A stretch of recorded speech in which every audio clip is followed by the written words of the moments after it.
Good evening. This is STV News. The Tokyo Metropolitan Government announced on the 17th that 235 new coronavirus-infected persons have been confirmed.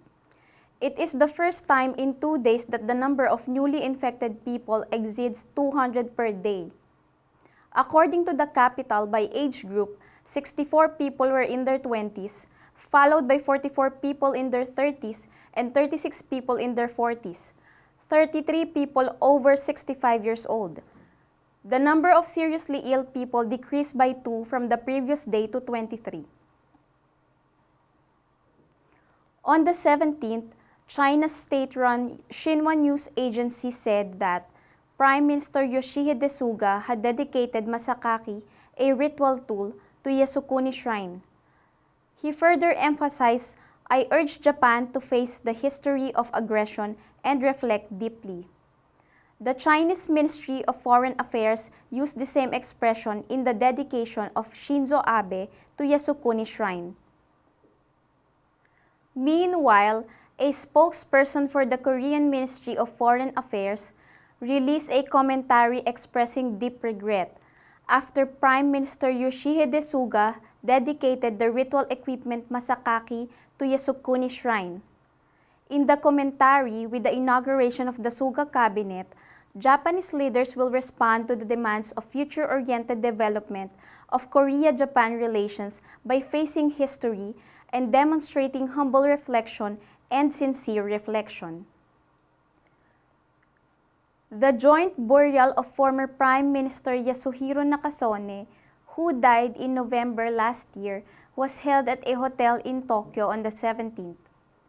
Prime Minister Yoshihide Suga, chairman of the funeral committee, chairpersons of both houses of the Diet, successive presidents of the party, and representatives of each party attended.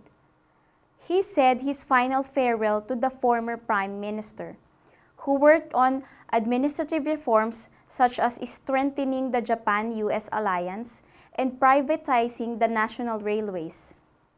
After a silent prayer, Prime Minister Suga said in a memorial service, "Looking at the next generation of Japan, we implemented the necessary reforms and contributed to the peace and prosperity of international community. Inheriting the spirit of reforms promoted by the teacher, I swear to devote all my energy to national affairs."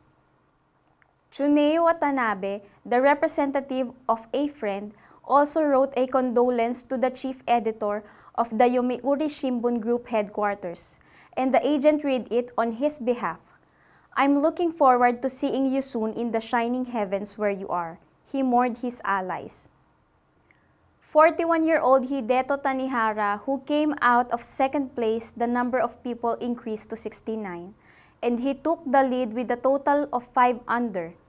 Yuki Inamori, who won the 2018 tournament with the best 68 of the day, was in second place with a 1-stroke difference, and Riki Kawamoto, Nippon Sports Science University, who was the leader on the previous day.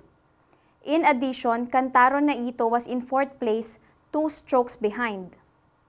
Takumi Kanaya, Kodai Ichihara, and Okawa Sugihara, Tohoku Fukushi University, who are in the first professional match, are in 5th place in the even par.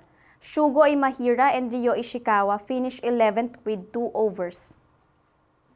That's all for today. See you tomorrow for another news update.